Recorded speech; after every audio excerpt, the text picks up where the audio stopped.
नमस्कार साथियों, स्वागत है हमारे YouTube चैनल IT एक्सपर्ट में। हमारी पिछली कक्षाओं के अंदर करंट अफेयर की एक बहुत महत्वपूर्ण सीरीज चल रही थी।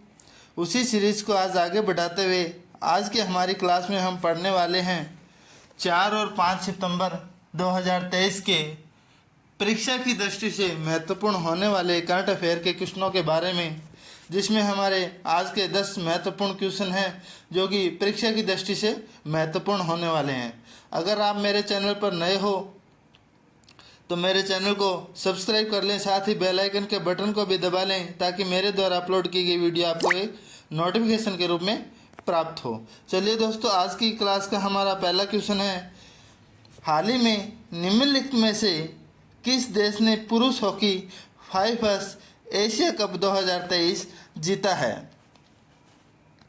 Option A Pakistan, option B Sri Lanka, option C Bharat तथा ऑप्शन डी ऑस्ट्रेलिया। तो मैं आपको बता दूं, हाल ही में पुरुष हॉकी 5 एशिया कप का फाइनल मुकाबला भारत वर्सेस पाकिस्तान के मध्य खेला गया था, जिसने भारत ने प्रथम स्थान मतलब विजेता टीम बनी है। भारत ने पाकिस्तान को हराया है। वहीं हम सेमीफाइनल मुकाबले की बात करें तो सेमीफाइनल मुकाबला जब भारत और मलेशिया के मध्य खेला गया था, जिसने भारत ने मलेशिया को पछाड़कर फाइनल में पहुंचा है। और हाल ही में मैं आपको बता दूं, भारत ने इस जीत के साथ में हॉकी के होने वाले विश्व कप 2024 में क्वालिफाई कर लिया है। जब हम हॉकी विश्व कप की बात करें तो हॉकी विश्व कप का आयोजन अंतर्राष्ट्रीय हॉकी संघ या महासंघ के द्वारा FIS द्वारा प्रत्येक 4 साल में एक बार किया जाता है। जब अंतर्राष्ट्रीय हॉकी महासंघ के मुख्यालय की बात करें तो इसका मुख्यालय स्विट्जरलैंड है। और मैं बात करूं, पहला हॉकी का विश्व कप स्पेन वर्सेस पाकिस्तान के मध्य सन 1971 में खेला गया था, जिसमें पाकिस्तान ने विजेता टीम बनी थी। भारत ने अभी तक विश्व हॉकी जो खिताब है 9 बार जीत चुकी है। और अभी जो होने वाला अगला मुकाबला है FIS या हॉकी का विश्व कप, वो 2024 में होने वाला है। तो कई बार क्वेश्चनों में पूछ लिया जाता है, खेल से संबंधित या हॉकी से संबंधित कुछ जो शब्दावली हैं उन शब्दावलियों के बारे में पढ़ लेते हैं।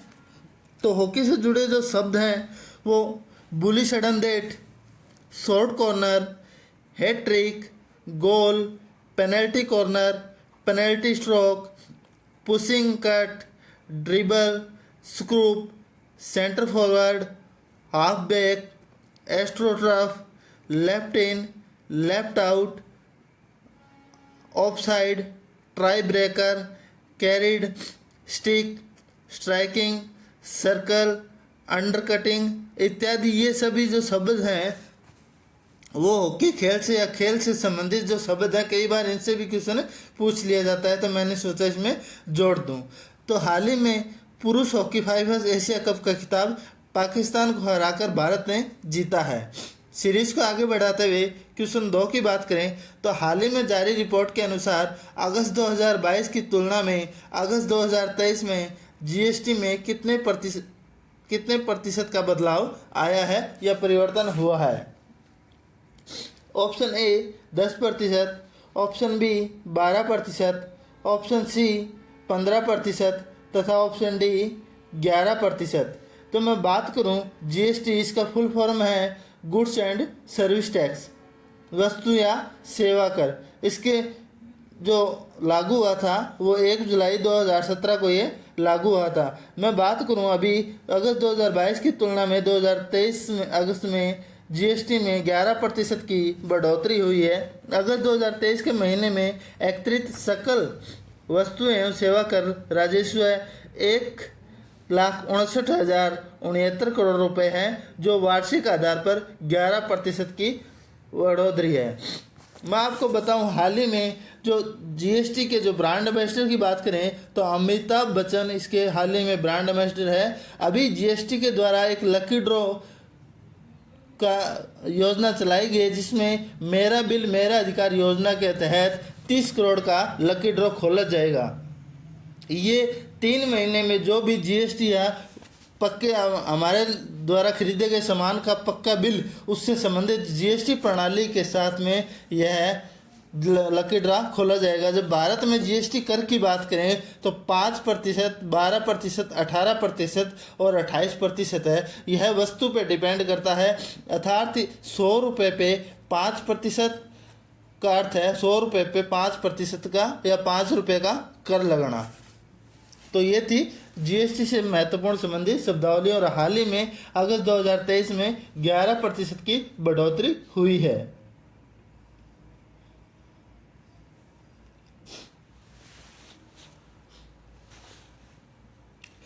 क्वेश्चन नंबर 3 की बात करें, किस बैंक ने हाल ही में जीएसटी सहाय योजना के लिए एक ऐप का अनावरण किया है या एक ऐप का लॉन्च किया है?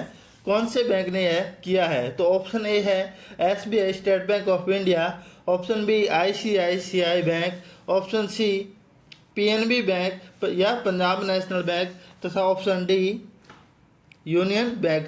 तो मैं आपको बता दूं, जीएसटी सहाय योजना के लिए एक ऐप का अनावरण पीएनबी बैंक के द्वारा किया गया है। यह ऐप के माध्यम से क्या है, तो इसके बारे में जब हम बात करें तो पंजाब नेशनल जीएसटी चालान के माध्यम से सूक्ष्म, लघु एवं मध्यम उद्यमियों एमएसएमई के सहज ऋण उपलब्धता की सुविधा प्रदान करने के वाला यह सार्वजनिक क्षेत्र का बैंक बन गया है।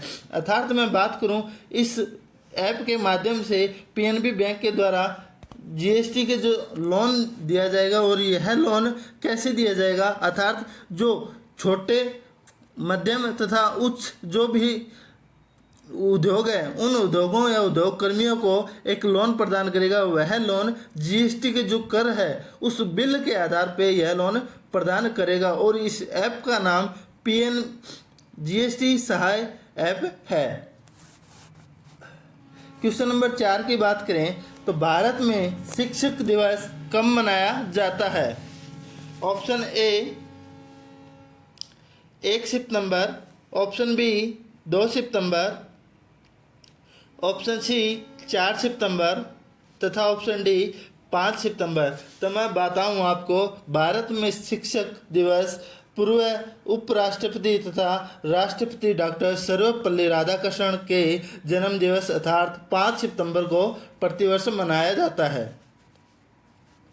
जब हम, तो यहाँ डी हमारा सही आंसर होगा। जब हम डॉक्टर सर्वपल्ली राधाकृष्णन की बात करें तो ये एक डॉक्टर, भारत रत्न से सम्मानित इनको किया गया है। इनका जन्म 5 सितंबर 1888 को हुआ था तथा इनकी मृत्यु 17 अप्रैल 1975 के दौरान अंदर हुई थी। ये 2 बार उपराष्ट्रपति तथा 1 बार राष्ट्रपति बन चुके हैं। उपराष्ट्रपति सन 1952 तथा 62 के मध्य उन्होंने बताया था तथा राष्ट्रपति का पद उन्होंने 1962 में हासिल किया था। इनको भारत रत्न से भी सम्मानित कर दिया जा चुका है। इनकी मृत्यु 17 अप्रैल 1975 को हुई थी, और इनके जन्म दिवस के अवसर पर 5 सितंबर को प्रतिवर्ष भारत में शिक्षक दिवस के रूप में मनाया जाता है। क्वेश्चन नंबर 5 की बात करें, हाल ही में 100 T20I विकेट लेने वाली पहली महिला एसोसिएट खिलाड़ी कौन बन गई है?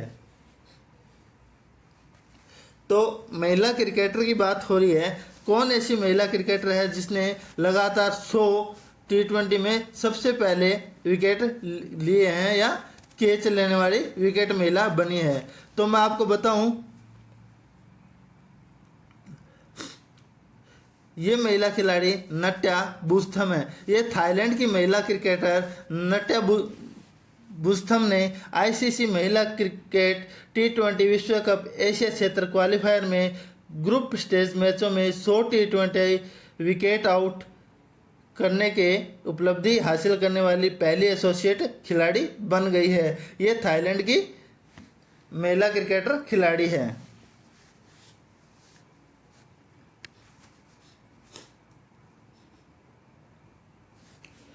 क्वेश्चन नंबर 6 की बात करें, 6 अगस्त 2023 में हाल ही में मूडीज इन्वेस्टर सर्विस ने 2023 के लिए भारत की जीडीपी का अनुमान बढ़ाकर 6.7% कर दिया गया है। 2024 के लिए अनुमानित जीडीपी क्या बताई है? Option A 7.4, option B 6.1, option C 6.7 तथा ऑप्शन डी 5.4%। जब हम बात करें 2024 के लिए अनुमानित जीडीपी तो यह 6.1% से बताया गया है। मूडीज इन्वेस्टर सर्विस ने शुक्रवार को 2023 कैलेंडर वर्ष के लिए भारत के विकास अनुमान को बढ़ाकर 6.7% कर दिया गया है। साथ ही वैश्विक रेटिंग एजेंसी ने 2023 में उच्च आधार पर हवाला देते हुए 2024 की वृद्धि का अनुमान 6.5% से घटाकर 6.1% कर दिया गया है। क्वेश्चन नंबर 7 की बात करें तो डायबिटोलॉजिस्ट ऑफ द ईयर या राष्ट्रीय विजेता 2023 से किसे सम्मानित किया गया है? यह एक डॉक्टर है, अर्थात डायबिटोलॉजिस्ट का मतलब है मधुमेह संबंधित रोगी का इलाज करना। ए डॉक्टर विकास पंत, बी डॉक्टर नवनीत अग्रवाल, सी डॉक्टर सुमित सिंघानिया तथा option D doctor Abhishek Mishra. तो मैं आपको बता दूं, डायबिटोलॉजिस्ट ऑफ द ईयर का खिताब डॉक्टर नवनीत अग्रवाल को दिया गया है। ये बीट के मुख्य नैदानिक अधिकारी डॉक्टर नवनीत अग्रवाल को असाधारण चिकित्सा सेवा और मधुमेह से या शुगर से पीड़ित लोगों के जीवन को बेहतर बनाने के लिए समर्पण के लिए डायबिटोलॉजिस्ट ऑफ द ईयर या राष्ट्रीय विजेता 2023 से सम्मानित किया गया है। मैं आपको बता दूं, डॉक्टर नवनीत अग्रवाल मधुमेह नियंत्रण और प्रबंधन के लिए एक पूर्ण स्टैक डिजिटल प्लेटफॉर्म बीटीओ या बीटो के मुख्य निर्धारित अधिकारी हैं। क्वेश्चन नंबर 8 की बात करें तो भारत की अग्रणी नवीनीकरणीय ऊर्जा कंपनी सात्विक सोलर ने कंपनी के ब्रांड एम्बेसडर के रूप में किसे शामिल किया गया है? तो भारत के अंदर जो अभी नवीनीकरणीय ऊर्जा स्रोत जो कंपनी सात्विक सोलर ने एक कंपनी के ब्रांड एम्बेसडर चुना है, वह भारतीय क्रिकेटर खिलाड़ी रविंद्र जडेजा को चुना गया है। मैं आपको बताऊं, नवीनीकरणीय ऊर्जा स्रोत का मतलब है सूर्य ऊर्जा या जो ऐसी जिससे हम अपने विद्युत ऊर्जा में उत्पादन कर सकते हैं और यह प्रकृति से देन हो या कभी ना खत्म होने वाली ऊर्जा हो। तो इसे जो ब्रांड एम्बेसडर रविंद्र जडेजा को चुना गया है।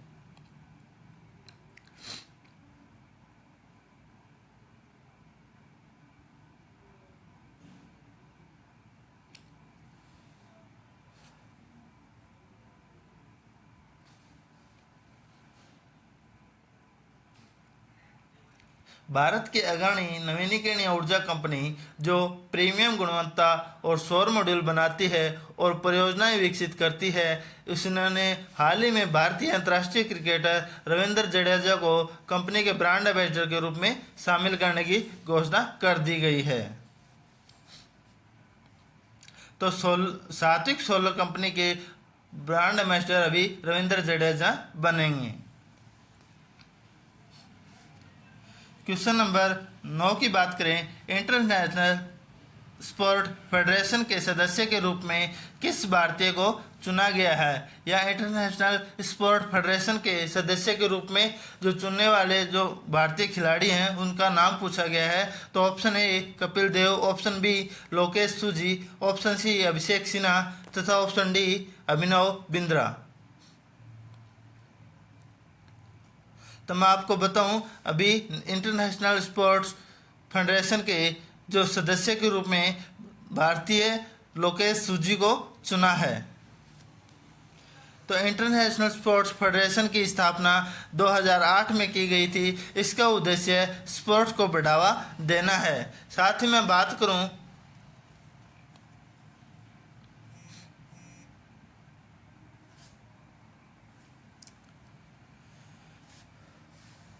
इंटरनेशनल स्पोर्ट्स फेडरेशन IESF की जनरल बॉडी ने sport federation of India ESFI के निदेशक और एशियन स्पोर्ट फेडरेशन के उपाध्यक्ष लोकेश सूजी की 3 साल के कार्यकाल के लिए अपनी सदस्य समिति के लिए चुना गया है।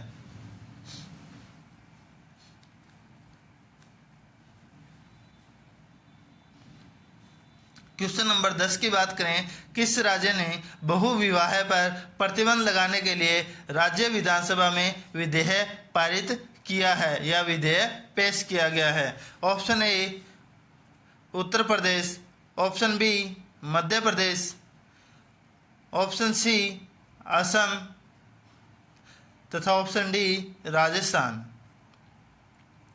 तो यहाँ बहु विवाह पर प्रतिबंध का अर्थार्थ है एक महिला का 2 व्यक्तियों या 2 से अधिक व्यक्तियों के साथ विवाह करना बहु विवाह है। हाल ही में असम सरकार ने इस पर प्रतिबंध लगाते हुए विधानसभा में एक विधेयक पेश किया है।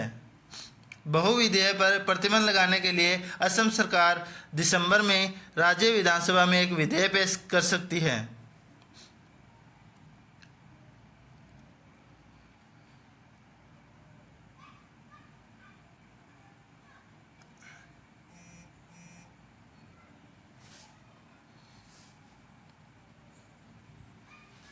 तो आज हमने 10 महत्वपूर्ण प्रश्नों के बारे में पढ़ा है। आज की क्लास हमारी यहीं समाप्त होती है। अगर मेरी वीडियो आपको पसंद आई हो तो मेरी वीडियो को लाइक करें तथा अपने दोस्तों के साथ शेयर करें और मेरे चैनल को सब्सक्राइब करना ना भूलें। आज की क्लास हमारी यहीं समाप्त होती है। मिलते हैं हम अगली कक्षा के अंदर एक नए और महत्वपूर्ण टॉपिक के साथ। आज के लिए इतना ही दोस्तों, धन्यवाद।